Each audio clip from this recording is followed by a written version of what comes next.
ભગવાન શ્રી રામના જીવનમાં સાહેબ ઘણી બધી તકલીફો, પીડા અને ઉપાધિ આવી. એનું આખું જીવન સંઘર્ષમય હતું, પણ એમના દરેક પ્રશ્નનો જવાબ સાહેબ એકમાત્ર મહાબલી હનુમાન હતા.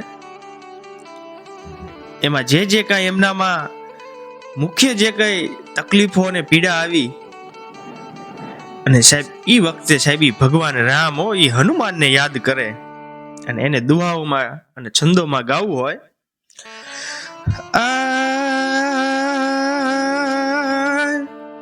પણ વ્યાકુળ બની શ્રી રામ શોધે જડે નહીં માં જાનકી. એ કપટ કરીને રાવણ માં જાનકીને લઈ ગયા છે. ઈ પશુ પંખી વનને પૂછે ક્યાં છે મારી જાનકી. ક્યાં ગઈ મારી જાનકી? આજ રામ રડે છે. ઈ જાવું છે લંકા નગરમાં, પણ વચ્ચે બેઠો દરિયો. ઈ લંકામાં જાવું છે, પણ આ દરિયો સાહેબ પલાઠી વાળીને બેઠો હો, આને કોણ પાર કરે? એ વખત શ્રી રામ ને ઓલો હનુમો યાદ આવ્યો, ઓલો હનુમો યાદ આવ્યો. જયારે કિષ્કિંધાથી નીકળ્યા અને ભગવાન રામે સાહેબ એક પછી એક દરેક વાનરોને આમ નજર હોરા તાર્યા, અને હનુમાન હામુ એની નજર ચોંટી જઈને વીટી આપી કે બાપ હનુમાન, આ કાર્ય તો તારાથી જ થશે. હો આગળ કે મૂર્છાયા વીર લખન ને રામ થી રડાઈ ગયું. આજે લખન ને સાહેબ મૂર્છા આવી છે. એ લખન મારો પ્રાણ છે એવું રઘુથી કહેવાઈ ગયું. એ ભગવાન રાઘવે કીધું કે આ લખન વિના હું જીવી નહીં શકું. પણ એ ઔષધિ લેવા કોણ જાશે? આવા ટૂંકા ગાળામાં કોણ આવશે? અને સાહેબ ભગવાન રામ હનુમાન હામું જોઈને કે હના શું કરશું હવે?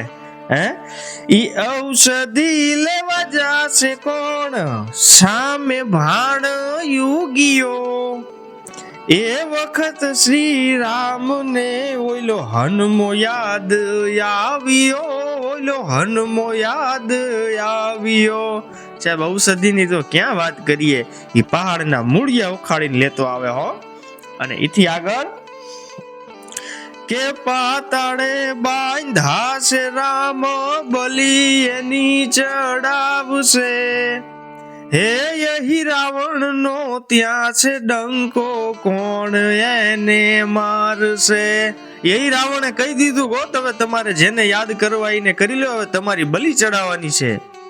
અને એ શેષ અવતાર લખનજીને માંડ્યો પરસેવો વરવા, અને એ રામને કે ભાઈ હવે શું કરશું?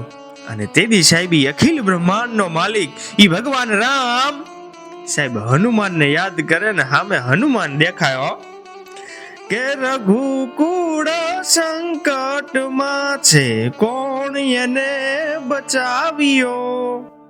એ વખત શ્રી રામ ને ઓલો હનુમો યાદ આવ્યો, ઓલો હનુમો યાદ આવ્યો.